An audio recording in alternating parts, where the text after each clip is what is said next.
try to skim over those years in my mind because they were so bad. But by the third year, I figured it out.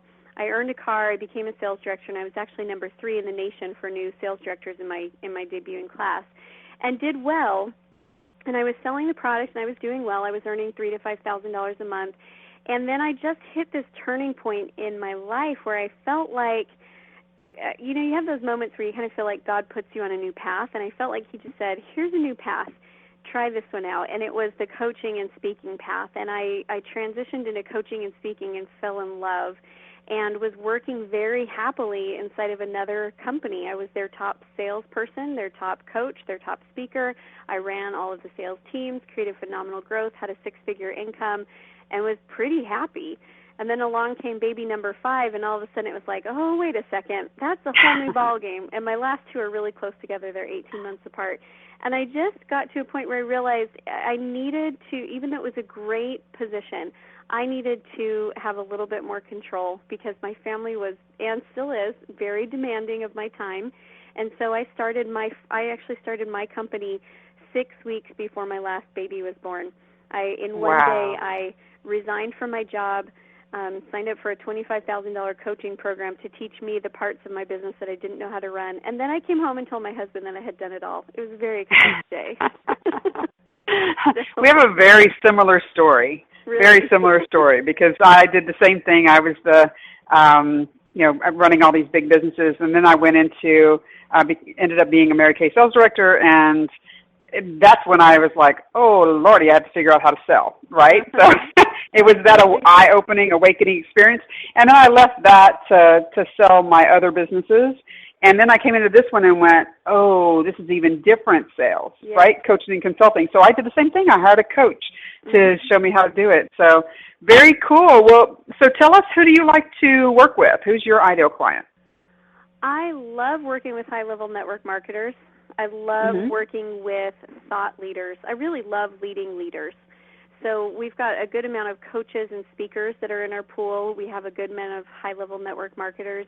We also have a good amount of the natural folk. So they're into alternative healing or energy work, or just kind of they're in that fringe of massage and natural type things. And it's great. Right. I'm like, I don't really get all of it, but I understand how to help you build a business because they're so mission-focused. See, they have hearts of gold. They want to help and heal and save the world, but they don't necessarily have the business skills to transition that into people purchasing it on a regular basis at the rates they want them to be purchasing.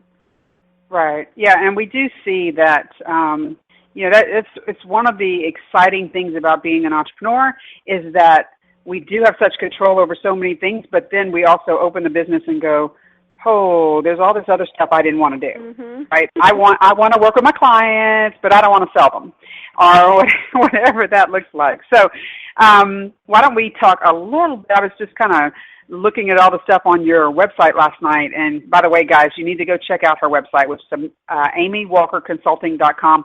Some great blog posts on there, and but I really wanted to have the conversation with you about what you see happening for entrepreneurs in the sales process. And so, I kind of started by opening up the show that way and some of the things that are kind of holding them back. What would you like to add to that? Yeah, you had some great tips to start off with, and I wrote them all down so that I would make sure I didn't overlap too much. I'm going to start off with I'm going to be a little more tactical. So number one thing is there are so many entrepreneurs that don't have a sales system in place. So every conversation that they have is a unique experience. They don't have a process that they take people through. So for example, in my sales system, we have lead stages. And so when a new lead comes in, they're at lead stage number 1, which means they're brand new and no one has contacted them. And then we have a series of things that we do to move them to lead stage number 2, and a series of things we do to move them through the system until the point where they've purchased a program. The reason why that's so important is because if you're doing something different every time, you really have no way to track what's working and what's not working because it's different every time. The other thing is, without a system, you're relying on your ability to remember. And I know how many things I can remember at once, and it is not nearly enough to run a successful business. So that system gives me a support. The next thing that it allows you to do, and I'm just going to plant this seed, is it allows you to be able to actually hire a sales team and have more people selling for you than just yourself.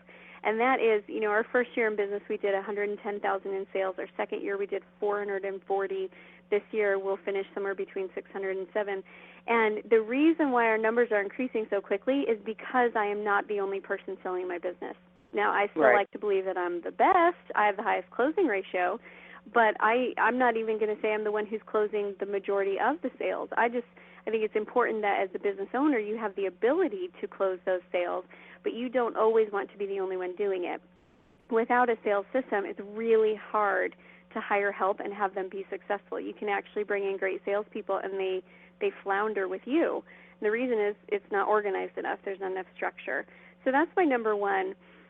Number two, I'm going to say, is that there's not enough attempts made.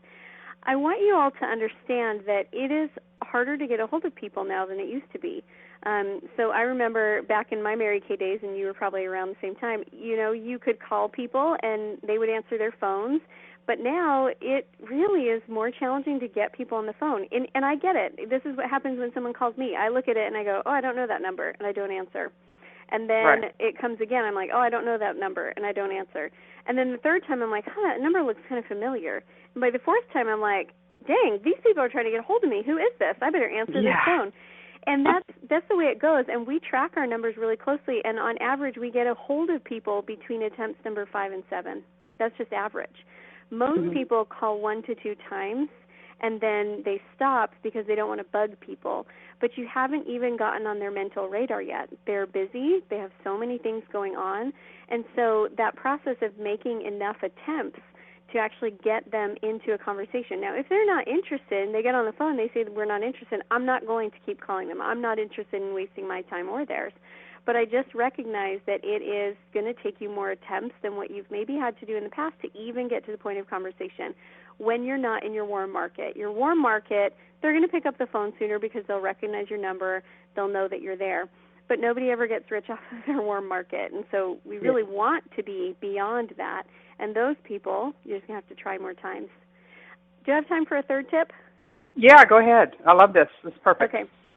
My third tip is that I want you to understand that we've all heard this before. It takes 7 times to close a sale. But most of us don't really nurture that relationship to take it all the way through the process. So back in my early days of business, this is how my business went. I would meet somebody at a class. They would either purchase from me or they didn't. And if they didn't, I honestly totally dropped the ball with them. I didn't do it conscientiously. I didn't do it on purpose. But looking back, I dropped the ball. So either they purchased right up front or they didn't become my client. And now I've created a system where I nurture leads. Some people are ready to make a decision right away because that's their personality. I'm that way. I'm going to meet you. I'm going to hear what you have to say. It's either going to be what I'm looking for or it's not. We're going to do business or we're not. End of story. That's a small section of the population. What's going to happen more often is that people need to get to know you better. And so you need to have a system in place to really nurture and love on those leads. Oftentimes we have somebody who they meet us at a live event or they meet us through a webinar. And then they go through a series of free training videos that we offer. And then they show up for another webinar. And then they get on a phone call with somebody.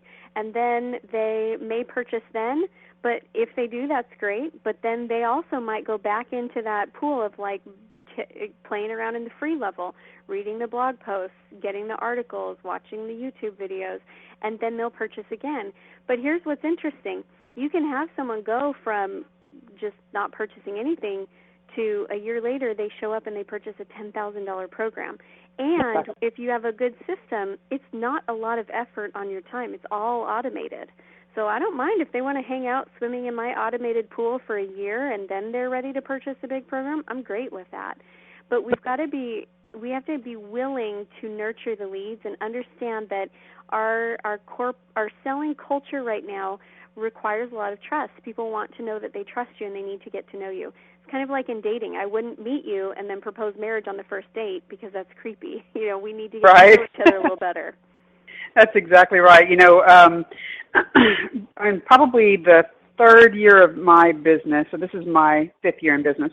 And in my 3rd year, I had someone buy a pretty significant program, which was extremely interesting. We actually called them number 47 for a while because they were number 47 on my list. They had gotten on my list in early 2010 when I first opened the company, and for 3 years they went to webinars, they read every free report I had, they did everything but never bought a thing, and 3 years later they, boom, all of a sudden buy an $8,000 program. Mm-hmm. And it's just like you're saying, it's all about building that relationship and the level of trust.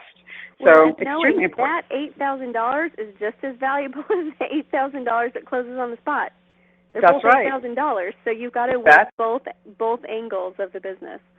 Absolutely, absolutely. When we did our live stream last Friday, one of the things we noticed when we analyzed the numbers afterwards was that those that had purchased, on average, had been on my list for over 6 months. Mm-hmm. And, so it truly is. Some of them had been on for years, and some of them had just been on in a couple of months. But, it is about building that relationship. So very cool. All right, so let's see here. We have about 4 minutes, and we'll take the last minute or two to just let them know where they can reach out to you. Do you have anything you want to share with them? Do you have anything coming up or any kind of webinars or anything? We do. Actually, I'm doing an advanced sales is clients only. I'm doing a Sales Mastery Live event this Thursday evening.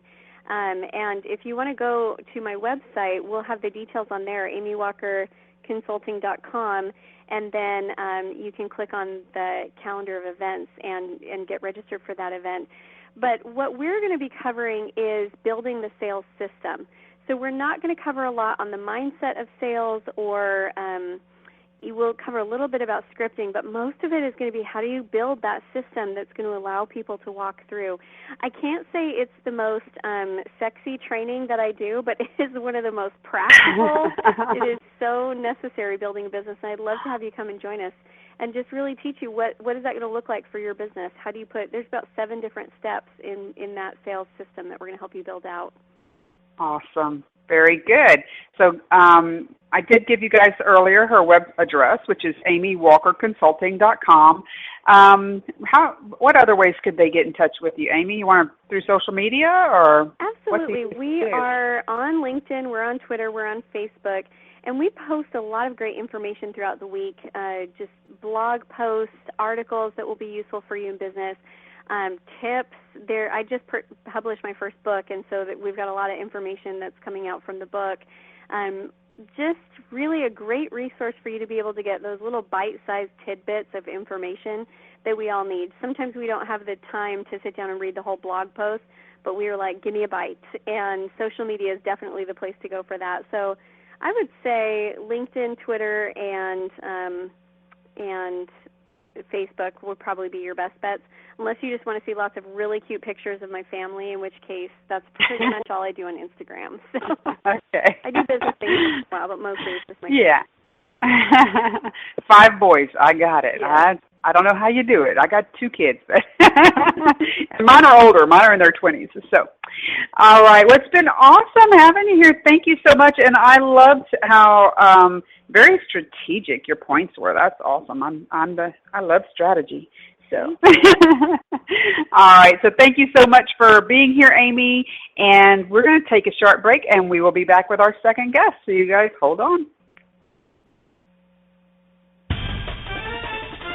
Did you know that an estimated 52 million Americans listened to Internet radio in the last month, or that weekly Internet radio audience has increased 60% over the last year, and that more than 8 in 10 people are online from any location? Tough Talk Radio Network is a company dedicated to providing a platform that allows opportunities for guests, hosts, and sponsors to market themselves to the Internet radio media, where they can be heard by millions. To find out how Tough Talk Radio Network can help you, go to toughtalkradionetwork.com. Lauren Jono is an elite, international certified, high-performance coach, author, and speaker with over 15 years' experience helping clients transform. so that they are living bolder, happier, and more successful lives. Through a combination of her world-class